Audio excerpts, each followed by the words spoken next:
Allora, ho tolto la parola perché eravamo in pubblicità, per quel che riguarda il latte e la tracciabilità. Sì, ma non è solo un problema del latte. Allora, innanzitutto voglio ricordare e sottolineare che i controlli alle aziende agricole vengono fatti in maniera puntuale, precisa e metodica. Le nostre aziende ogni 15 giorni vengono controllate le analisi, vengono controllate da parte degli organismi di vigilanza, il settore veterinario, le APA, le associazioni eccetera. Quindi le nostre aziende sono super controllate. Quindi le nostre aziende sono... Il problema del costo del latte è un problema chiarissimo. Oggi l'azienda agricola si vede pagato il proprio latte a 0,25 centesimi quando effettivamente ha un costo di 0,32 centesimi. Ma perché c'è questo? Perché il nostro latte non viene pagato per la qualità che ha e quindi non c'è la tracciabilità. Se io vado in una grande distribuzione, se io vado a comprare del latte, io non so se quel latte è prodotto dalle aziende agricole, io so che è prodotto italiano. Ma italiano, noi sappiamo, esatto, però attenzione, esatto, latte italiano non vuol dire che sia italiano. Latte italiano non vuol dire che è italiano, perché basta che ci sia il 30% di quel latte italiano all'interno di quella confezione. Ed è già italiano. È già italiano. 30%. Il che vuol dire che questo non vuol dire che quello è prodotto dall'azienda italiana, dell'azienda zootecnica nostra, eccetera. Quindi è su questo che noi oggi rimarchiamo con decisione e con forza la tracciabilità del prodotto, ma soprattutto anche l'etichettatura di quel prodotto. Il consumatore deve sapere, deve capire che quando va al supermercato, quando va in un negozio, deve capire se quel prodotto è prodotto dall'azienda agricola e da chi. Poi sceglierà lui ovviamente a chi e come comprare il proprio prodotto, però oggi questo ci manca. Assolutamente. Toglietemi una curiosità, Renzi aveva detto che avrebbe tolto IMU e IRAP agricola dal 2016 durante l'apertura di Expo Milano. L'ha fatto o previsto? Gianni da Verona scrive. Sì, l'ha fatto sull'IMU agricola per gli agricoltori ovviamente, cioè per gli imprenditori agricoli iscritti all'INPS come coltivatori diretti a titolo principale, l'IMU agricola è stata levata. Sì, però voglio ricordare che magari ci hanno dato questo zuccherino, dall'altra parte ci aumenteranno l'IRPEF, a mio avviso nel 2016. Perché nelle pieghe della legge di stabilità. E allora voglio dire, aiutiamo da una parte, togliamo dall'altra, l'equilibrio se lo tengono sempre per loro, ma chi fa imprenditoria oggi è in difficoltà con una pressione fiscale che supera il 70%. Ecco perché noi non siamo in grado di essere più sostenibili. Bisogna sburocratizzare e se le persone che vogliono amministrare, cioè quel 70% di burocrazia che opprime la nostra imprenditoria, se dobbiamo tagliare bisogna ritornare a lavorare anche nei campi, bisogna che ci si adatti anche dal punto di vista pratico. Assolutamente. Relativamente al discorso che faceva il direttore e rifacendomi anche delle perplessità di tanti cittadini, latte di alta qualità. Sì. Alta qualità italiano, è italiano quindi al 100% quello di alta qualità? Voglio ricordare che tutti i formaggi, quelli di primaria importanza, vengono fatti con latte italiano, perché con gli altri latti non si è in grado di farlo. Okay. Voglio ricordare che ci sono state partite di latte importate dall'estero che erano ricche anche di nitrati, non so che cosa ci possono aver messo dentro. Noi controllano le cellule somatiche, la qualità, le aflatossine, cioè siamo controllati da destra a manca e siamo sottopagati. No, dai, bisogna essere anche realisti dal punto di vista pratico.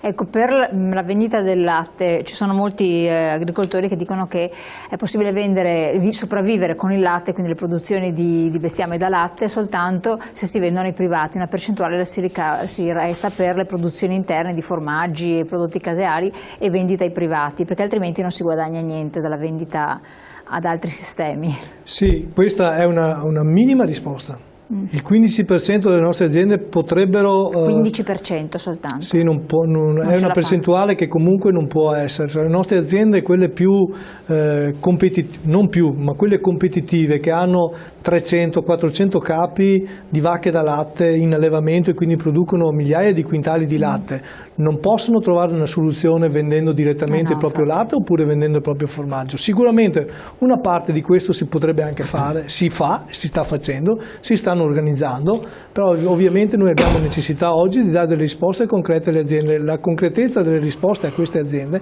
è di essere competitive. Per essere competitive bisogna abbassare i costi di produzione. Per abbassare i costi di produzione bisogna dare la possibilità alle aziende di investire, quindi migliorare le proprie produzioni, diminuire il fronte lavoro, e quindi che è una spesa che oggi l'azienda ha. Assolutamente sì. Per quel che riguarda sempre la situazione latte, che desta molti allarmi e preoccupazioni, si è raggiunto un accordo, perché magari molti non sono aggiornati, sull'innalzamento si parlava di 25 centesimi, poi 26, dove siamo arrivati al litro?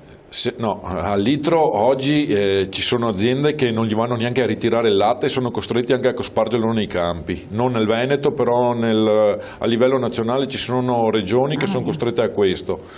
Per quanto riguarda il latte, siamo stati sostenibili fino a febbraio, perché il binomio con il MIPAF aveva dato la possibilità di un aiuto di alcuni centesimi per sostenere il prezzo.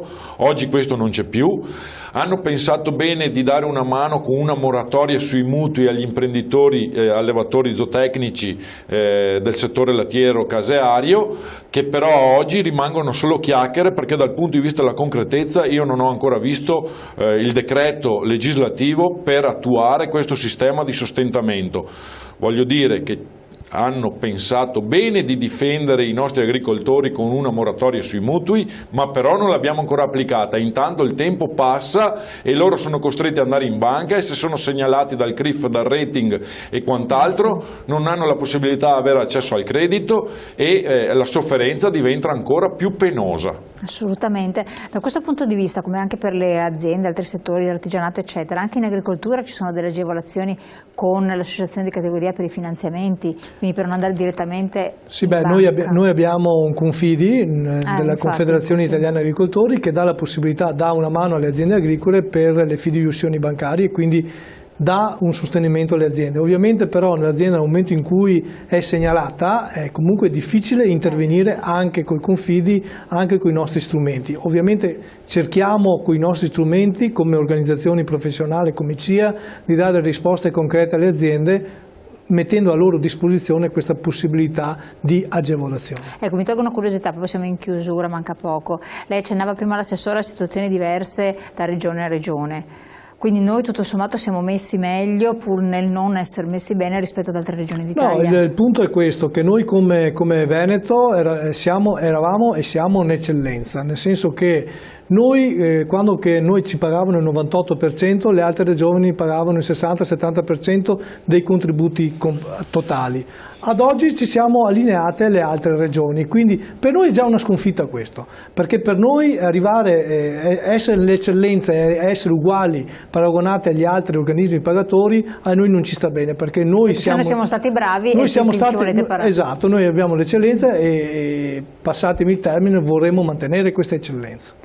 Che cos'è che vi abbassa, vi appiattisce? Quello che abbiamo iniziato la trasmissione, questa burocrazia. Quindi resta sempre questo burocrazia, tornando, mescolando, è sempre là. Sempre questa burocrazia, sempre questo elementi di mettere in difficoltà anche gli organismi pagatori nel fare i pagamenti, e questo è l'elemento di grosse difficoltà, e che, torno a ripetere, noi come CIA il 5 maggio saremo di fronte alla GEA per la manifestazione. Quindi 5 maggio manifestazione nazionale, sì. Una piccola battuta a difesa dei nostri agricoltori e delle nostre imprese, che in Italia abbiamo salvato le banche più volte, le abbiamo difese e tutelate, e vendevano finanza, cioè economia occulta. Oggi che l'imprenditoria agricola ha l'importanza e ha una rilevanza importante, perché credo che tutti dobbiamo mangiare, non vogliamo difendere questo settore e arranchiamo per sopravvivere. No, settore primario.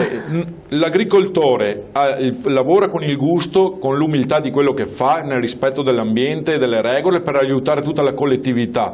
Oggi quasi gli vogliamo sputare anche addosso dopo il sacrificio e l'impegno che si prende a gravare sulle proprie spalle. Bisogna essere anche trasparenti e obiettivi. La vera economia reale la fa l'imprenditoria, non la fa la banca, però abbiamo difeso loro più volte, li abbiamo tutelati. Oggi che abbiamo bisogno noi, nessuno ci aiuta. Chiarissimo. Allora, detto questo, speriamo che la cosa si risolva anche presto, anche se quando parliamo di burocrazia nel nostro paese ci si sguazza dentro e non se ne viene a capo assolutamente. Affronteremo ancora questi temi, naturalmente grazie ai nostri ospiti di essere venuti grazie a voi per la possibilità data. Grazie quindi alla CIA di Padova e a voi di averci seguito, noi ci troviamo come sempre domani.